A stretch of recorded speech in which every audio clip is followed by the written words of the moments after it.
دیکھو رسول اللہ صلی اللہ علیہ وسلم کی زندگی ہماری نمونہ حیات، ہماری دنیاوی معاملات میں بھی اور دینی معاملات میں بھی، عبادات میں بھی. اور آپ کی عادت اللہ اکبر، ایسی عبادت خود اللہ تبارک و تعالیٰ نے آپ کو منع کیا کہ بس اے محمد، اے میرے پیغمبر، اتنی مشقت نہ اٹھا عبادت میں کہ تیرے تو قدموں میں ورم آ گیا، تو اپنی جان کو ہلاک کر دے گے میری عبادت میں.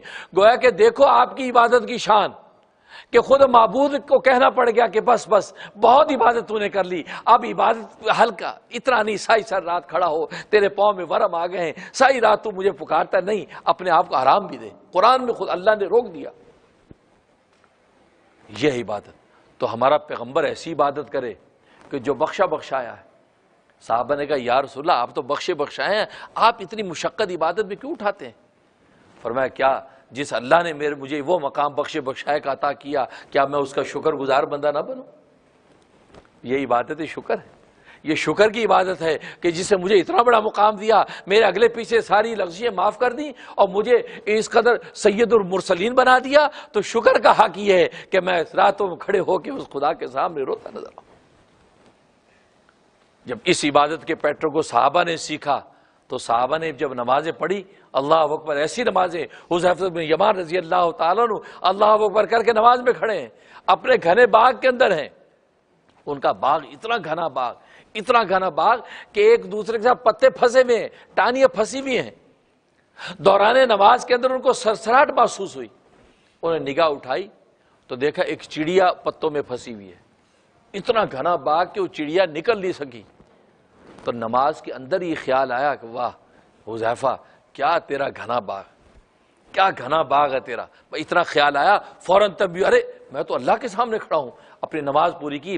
اتنا جو خیال آیا تھا، سوچا یا رسول اللہ کی خدمت میں حاضر ہو گئے. یا رسول اللہ صلی اللہ علیہ وسلم، آج اس باغ کے اندر میں نماز پڑھ رہا تھا، اتنا رونق والا پر رونق میرا باغ، اور اس کے اندر چڑیا پھنس گئی، اور میں نے جیسے دیکھا دل میں فخر ہوا کہ کیسے باغ کو رونق ملی ہوئی ہے، کیسا گھنا میرا باغ ہے. اور اسی لمحے مجھے تنبیہ ہوئی، میں نے نماز پوری کر لی. لیکن اے اللہ کے رسول، میں اس باغ کو اللہ کے نام پر صدقہ کرتا ہوں جس باغ کو دیکھ کر میں خدا سے ایک لمحے کے لیے غافل ہو گیا. سارا باغ صدقہ کر دیا. کیا ہم میں اتنی جان ہے؟ ہماری گاڑیاں، ہماری موٹریں، ہمارے مکانوں کی شان ہمیں اللہ سے غافل کرے اور ہم کہہ کہ یہ مکان اللہ کے راستے میں صدقہ، یہ میری گاڑی اللہ کے راستے میں صدقہ.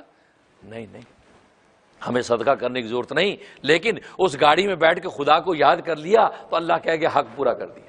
اس گھر میں بیٹھ کے خدا کے سامنے سجدہ کر لیا، حق پورا کر دیا. نبی یہی تو کہتے ہیں اپنے گھروں کو قبرستان نہ بناؤ، اس میں بھی نوافل کی نماز پڑھا کرو، اس کے اندر بھی قرآن کی تلاوت کیا کرو، تاکہ تمہارے گھر قبرستان نہ بن جائیں. جیسے قبرستان میں مردے پڑے کوئی آواز نہیں ہے، بالکل اسی طرح گھر کے اندر بھی قرآن کی آواز نہ آئے، نماز کے سجدے نہ ہو، تسبیحات کی گنگناہٹ نہ ہو. نہیں، اپنے گھروں کے اندر بھی پڑھا کرو، اپنے گھر میں نوافل پڑھا کرو، اپنے گھر میں بھی سنتیں پڑھا کرو، اپنے گھر کے اندر بھی تسبیحات کیا کرو، تاکہ یہ گھر اللہ تبارک و تعالیٰ کے فرشتوں کے لیے نورانی نظر آئے.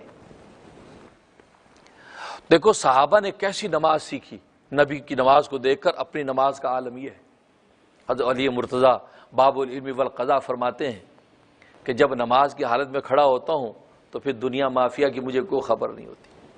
اور آپ کی نماز مشہور تھی، ایسی نماز پڑھتے تھے خدا کے سامنے جب کھڑے ہیں ان کو خبر ہی نہیں کہ کیا ہو رہا ہے، دائیں بائیں کی کوئی خبر ہی نہیں. یہاں تک کہ ایک غزوے کے موقع پہ ان کی ران میں تیر پھنس گیا. اب جب اس کو نکالتے تو تکلیف ہوتی ہے. تو اطباء نے کہا کہ کیا کیا جائے؟ حضرت علی رضی اللہ تعالیٰ نے فرمایا کہ جب میں اللہ کے سامنے نماز میں کھڑا ہو جاؤں اور سجدے میں جیسے گروں تو تیر کو نکال لینا. اسے علی اس حال میں ہوتا ہے اب بندے اور خدا کے علاوہ تیسرا کوئی رشتہ نہیں ہوتا. ساری دنیا کی تکلیفیں میری نظر میں کچھ نہیں ہوتی، میری خبر ہی نہیں ہوتی، میں اپنا وجود خدا کے عرش کے سامنے جھکائے ہوتا ہوں. اس سے نکال. اللہ اکبر. نماز میں کھڑے ہوئے، جیسے سجدے میں گئے ہیں تیر نکال لیا. حضرت علی رضی اللہ کو پتہ ہی نہیں لگا، یہاں تک کہ سلام پھیر کے فرمایا میاں تم لوگوں نے اپنا کام کر لیا. اللہ اکبر.